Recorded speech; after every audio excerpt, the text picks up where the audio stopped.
भरत्या वेगाने निष्काळजीपणे गाडी चालवून अपघात केलेल्या चालकास ताब्यात घेऊन त्याच्याकडील गाडी जप्त.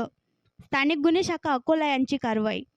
दिनांक 13 जुलै 2024 रोजी नामे वैभव तानाजी सांगडे, राहणार केशवनगर, कोंडाणा बिल्डिंग, अकोला यांच्या आईवडील असे त्यांच्याकडील मोटारसायकल क्रमांक MH30X779 वर क्रिकेट स्टेडियम ते जेल चौक असलेल्या पुलावरून जेल चौकाकडे जात असता दुपारी 2 वाजताच्या सुमारास जेल चौकाकडे येणाऱ्या कारने त्यांच्या मोटारसायकलला मागून ठोस मारून अपघात केला होता. त्यामध्ये वैभव सांगडे यांचे वडील आणि आई हे जखमी झाले होते. उपचारादरम्यान त्यांची आई ह्या मरण पावल्या.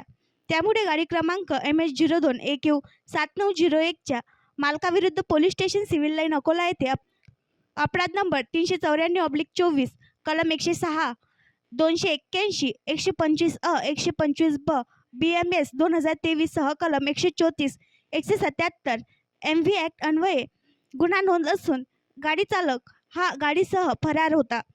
सदर गुन्ह्याचे महत्त्व लक्षात घेता माननीय पोलीस अधीक्षक श्री बच्चन सिंग साहेब यांनी सदर गाडी चालकास तात्काळ ताब्यात घेण्याबाबत स्थानिक गुन्हे शाखा प्रमुख श्री शंकर शेळके यांना आदेशित केले असता श्री शंकर शेळके यांनी त्यांचे अधिनिस्त पथक तयार करून त्यांना तात्काळ अपघात केलेल्या चालकास गाडीसह ताब्यात घेण्याबाबत आदेशित केले असता त्यांनी एक पथक गठीत करून त्यांना मार्गदर्शन करून पथकाने रात्रभरात गोपनीय माहितीच्या तसेच तांत्रिक विश्लेषणाद्वारे गाडी क्रमांक MH02AQ7901 ही गंगानगर येथून ताब्यात घेऊन आरोपी नामे इस्माईल अहमेद मुमताज अहमद वय 30 वर्ष राहणार कागजीपुरा ताजनापेठ अकोला या ताब्यात घेऊन पुढील तपास कामे वाहनसह police station civil line Akola यांच्या ताब्यात देण्यात आले आहे.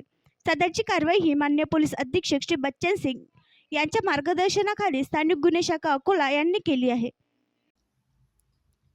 आणखी नवीन व्हिडिओ पाहण्यासाठी आमच्या देशमुख एक्सप्रेस न्यूज चॅनलला सबस्क्राईब करा, लाईक करा आणि शेअर करा.